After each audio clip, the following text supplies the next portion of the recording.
Imaginez une entreprise avec plusieurs départements, les ventes, le marketing, les ressources humaines. Pour des raisons de sécurité, chaque département est placé dans son propre VLAN. Mais un problème apparaît immédiatement. Les ordinateurs du VLAN 10 ne peuvent plus communiquer avec ceux du VLAN 20. Alors, comment permettre cette communication tout en conservant les avantages des VLAN? C'est exactement le rôle du routage inter-VLAN. Dans cette vidéo, vous allez comprendre son fonctionnement, découvrir pourquoi il est indispensable et apprendre à le configurer étape par étape sur un commutateur de niveau 3. Avant de parler de configuration, comprenons le principe. Un VLAN permet de diviser un réseau physique en plusieurs réseaux logiques. Les équipements appartenant au même VLAN peuvent communiquer entre eux sans difficulté. En revanche, deux VLAN différents sont totalement isolés. Par exemple, les ordinateurs du VLAN marketing peuvent communiquer entre eux. Les ordinateurs du VLAN comptabilité également. Mais un PC du VLAN marketing ne peut pas envoyer de données à un PC du VLAN comptabilité. Pourquoi? Parce que chaque VLAN correspond à un réseau IP différent. Et pour communiquer entre deux réseaux IP différents, il faut obligatoirement effectuer du routage. C'est précisément ce qu'on appelle le routage inter-VLAN. Les entreprises utilisent les VLAN pour plusieurs raisons. Ils améliorent la sécurité, ils réduisent le trafic inutile, ils facilitent l'administration du réseau. Cependant, les différents services doivent parfois échanger des informations. Par exemple, le service commercial doit accéder au serveur du service marketing. Sans le routage inter-VLAN, cette communication est impossible. Grâce à un commutateur de niveau 3, chaque VLAN possède une passerelle appelée interface VLAN ou SVI. Le commutateur devient alors capable de router les paquets entre les différents VLAN. Passons maintenant à la pratique. Sur cette topologie, nous avons ici un commutateur de niveau 3 et j'ai affecté à ce commutateur 4 ordinateurs dans deux différents VLAN, VLAN 10 marketing et VLAN 20 comptabilité. Pour le moment, je n'ai effectué aucune configuration au préalable. La première étape, c'est quoi? Nous allons configurer. D'abord, nous allons créer les VLAN correspondants. Enable. Configure terminal. VLAN 10. Name. Marketing. VLAN 20. Name. Comptabilité. Alors, les VLAN sont créés. Ensuite, je vais affecter les interfaces auxquelles les ordinateurs sont connectés au VLAN correspondant.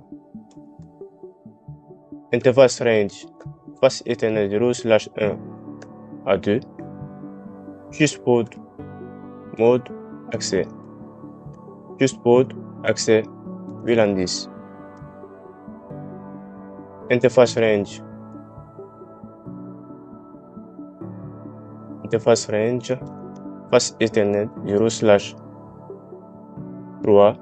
à 4. Juste port, mode, accès. Juste port, accès, VLAN 20.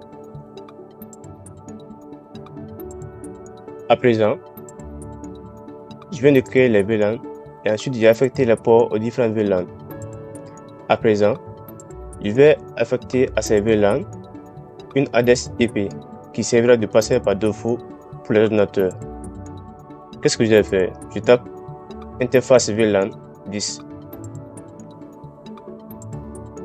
IP adresse 192.168.10.1 255.255.255.0.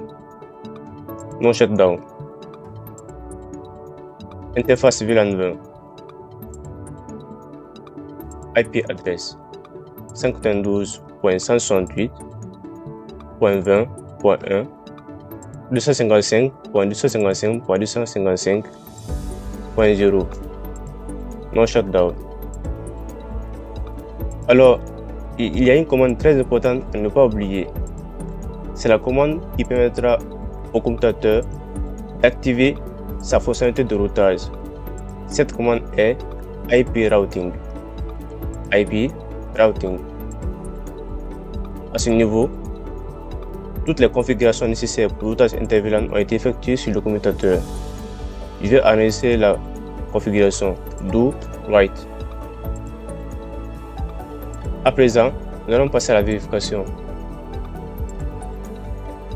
En fonction de l'adresse IP de l'interface VLAN 10, je vais affecter une adresse IP au PC0 et ensuite au PC3 pour effectuer un test.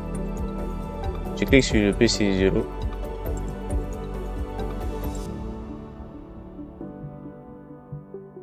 .192.168.10.3.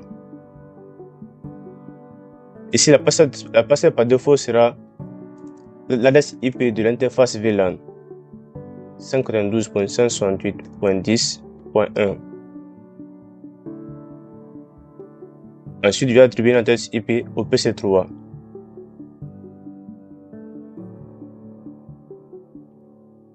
.168.20.4.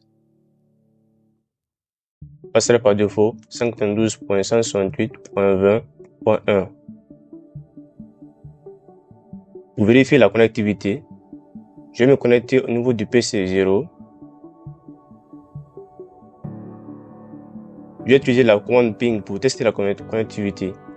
Ping 192.168.20.4.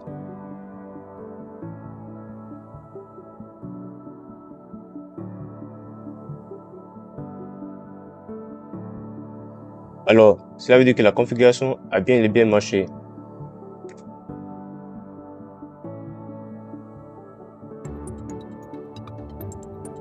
Retenons le point essentiel. Un VLAN améliore la sécurité et l'organisation du réseau, mais il isole les différents services. Le routage inter-VLAN permet de rétablir la communication entre ces VLAN grâce au routage. Sur un commutateur de niveau 3, cela se fait à l'aide des interfaces VLAN appelées SVI qui servent de passerelle par défaut. Avec cette configuration, chaque département reste isolé tout en pouvant communiquer avec les autres lorsque cela est nécessaire. Alors, si cette vidéo vous a permis de comprendre le routage inter-VLAN, pensez à laisser un like, à vous abonner et à partager cette vidéo avec tous ceux qui préparent le CCNA ou souhaitent progresser en administration réseau. Merci d'avoir regardé cette vidéo et à très bientôt pour un nouveau protocole sur Omunet Lab.